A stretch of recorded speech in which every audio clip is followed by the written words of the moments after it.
al-shabaab oo burbur xoogan uu ku yimid.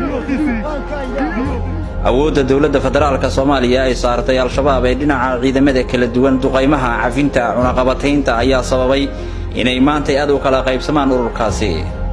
waxaa la hakiyay sanadkan weeraradii iyo qaraxyadii al-shabaab ay ka fulin jireen gobolada dalka iyo magaalada Muqdisho. sidoo kale ciidamada nabad sugidda iyo sirdoonka qaranka ayaa dhammaan 17 degme ee magaalada Muqdisho u qaybiyay dhalinyaro ka badan 2500 kuwaasoo awood saaray sidii ay u ciribtiri lahaayeen kuwii dili jiray dadka culumada ganacsadana baada ka qaadi jiray. dhalinyaradaasi ayaa fuliyay howlgallo xilli walba iyagoo inta badan aan la ogeyn qorshayaasha u degsan, laakiin meesha ka saaray gebi ahaanba dilalkii sida joogtada ah xamar uga dhici jiray. haddaba markii ay al-shabaab waayeen awooddii ay ku lahaayeen Muqdisho, waxaa meesha ka baxday dhaqaalihii ay heli jireen, kuwaasoo ku tiirsanaa canshuur baad ah oo ay ka qaadi jireen cid walba oo u nuglaata. maxaa soo dedejiyay burburka al-shabaab ee wakhtigan?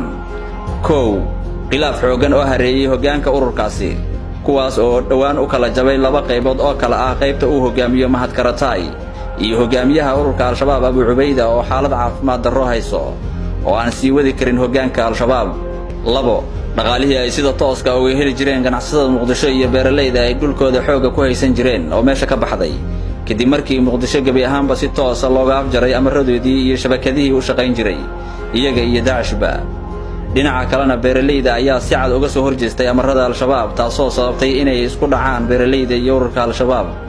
3. dagaaladii ay ciidamada dawladda ku bartilmaameedsanayeen deegaanada ay ku sugan yihiin oo sii xoogaystay iyo weeraro isdaba joog ah oo lagu hayo. 4. duqaymaha dhinaca cirka ah ee ay diyaaradaha Mareykanku ku hayaan horjoogayaasha ururka al-shabaab. 5. shacabka Soomaaliyeed oo dareemay dhagarta ay al-shabaab u maleegayeen si muglana oo la shaqaynaya ciidamada sirdoonka iyo kuwa gaashaaman ee howlgallada wada. tusaale waxaa kuugu filan sidii ay shacabku u fashiliyeen una sheegeen dhagarqabayaal ku sugnaa degmooyinka Wadajir, Hodan, Yaaqshid iyo Dayniile. 6. dhalinyaradii ku biiri jirtay al-shabaab oo gabi ahaanba meesha ka baxday kadib markii maxkamadda ciidamada qalabka sida ay si xawli ah u fulisay xukunka iyo toogashada qof kasta oo ku eedeysnaa al-shabaabnimo iyo dhagarta ummadda Soomaaliyeed. 7. waxaa sidoo kale jira dagaalamayaal al-shabaab ka tirsan oo doonaya inay isku soo dhiibaan dawladda, kuwaasi oo hadda wada qorshayaashii ay uga bixi lahaayeen aagaga ay ku jiraan. marxaladan ayaa soo dedejisay inuu burbur xoogan ku yimaado awooddii al-shabaab ay lahaan jireen dhowr sano ka hor.